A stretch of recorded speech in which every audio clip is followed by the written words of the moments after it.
Assalamualaikum warahmatullahi wabarakatuh. Perkenalkan, nama saya Munawar Fuadi, peserta latsar CPNS BPSDMD Kalimantan Selatan tahun 2021, angkatan 24 kelompok 1. Di sini saya akan menjelaskan mengenai Learning Journal Etika Publik. Dalam kehidupan sehari-hari, kita dikenalkan dengan kata-kata seperti etika dan etiket. Ternyata dua kata tersebut memiliki makna yang berbeda, yaitu etika, suatu sikap yang berasal dari hati, sedangkan etiket, suatu sikap yang disesuaikan dengan kondisi dan lingkungan kita berada. Perkataan etika juga sering dikaitkan dengan masalah perilaku, akhlak, moral, dan sebagainya. Etika erat kaitannya dengan perilaku seseorang dalam memperlakukan orang lain. Etika publik merupakan refleksi tentang standar atau norma yang menentukan baik atau buruk, benar atau salah, perilaku, tindakan, dan keputusan untuk mengarahkan kebijakan publik dalam rangka menjalankan tanggung jawab pelayanan publik. Di dalam etika publik terdapat 3 dimensi yang harus kita ketahui, yaitu dimensi kualitas pelayanan publik, dimensi modalitas yang terdiri dari 3, akuntabel, transparan, dan netral, dan dimensi tindakan integritas publik. Dalam penerapannya, salah satu fungsi ASN yaitu sebagai pelayanan publik. Hal ini membuat seorang ASN akan terus berhadapan dengan masyarakat luas. Oleh karena itu, untuk menciptakan kenyamanan masyarakat dalam menerima pelayanan, maka seorang ASN dituntut untuk dapat memiliki etika yang baik.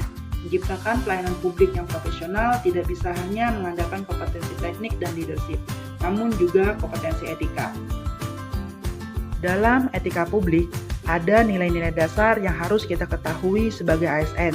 Yang pertama, memegang teguh nilai-nilai dalam ideologi negara Pancasila. Yang kedua, setia dan mempertahankan Undang-Undang Dasar Negara Kesatuan Republik Indonesia. Yang ketiga, menjalankan tugas secara profesional dan tidak berpihak. Yang keempat, membuat keputusan berdasarkan prinsip keahlian. Yang kelima, menciptakan lingkungan kerja yang non-diskriminatif. Yang keenam, memelihara dan menjunjung tinggi standar etika luhur. Yang ketujuh, mempertanggungjawabkan tindakan dan kinerjanya kepada publik. Yang kedelapan, memiliki kemampuan dalam melaksanakan kebijakan dan program pemerintah. Yang kesembilan, memberikan layanan kepada publik secara jujur, tanggap, cepat, tepat, akurat, berdaya guna, berhasil guna, dan santun. Yang kesepuluh, mengutamakan kepemimpinan berkualitas tinggi. Yang kesebelas, menghargai komunikasi, konsultasi, dan kerjasama. Yang ke-12, mengutamakan pencapaian hasil dan mendorong kinerja pegawai. Yang ke-13, mendorong kesetaraan dalam pekerjaan. Yang ke-14, meningkatkan efektivitas sistem pemerintahan yang demokratis sebagai perangkat sistem karir.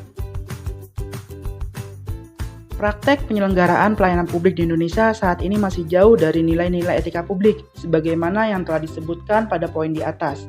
Etika publik di Indonesia masih perlu mendapat perhatian serius, contohnya prosedur pelayanan publik yang masih berbelit-belit, tidak tepat waktu, respek hanya pada kalangan orang atas, kurangnya transparansi, kurangnya akuntabilitas, dan kurang berintegritas.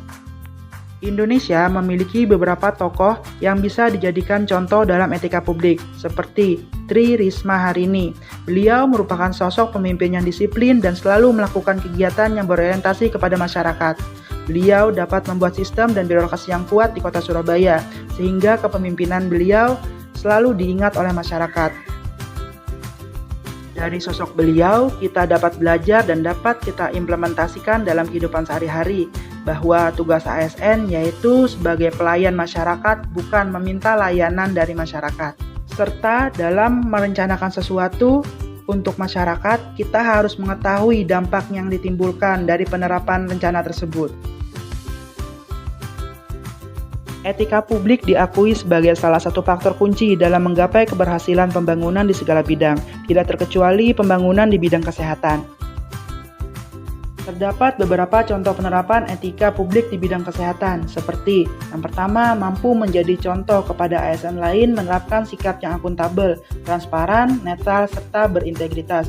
Yang kedua, menerapkan senyum sapa salam sopan, santun kepada tamu atau petugas puskesmas, sehingga tamu atau petugas puskesmas dapat menerima pelayanan yang diberikan dengan senang.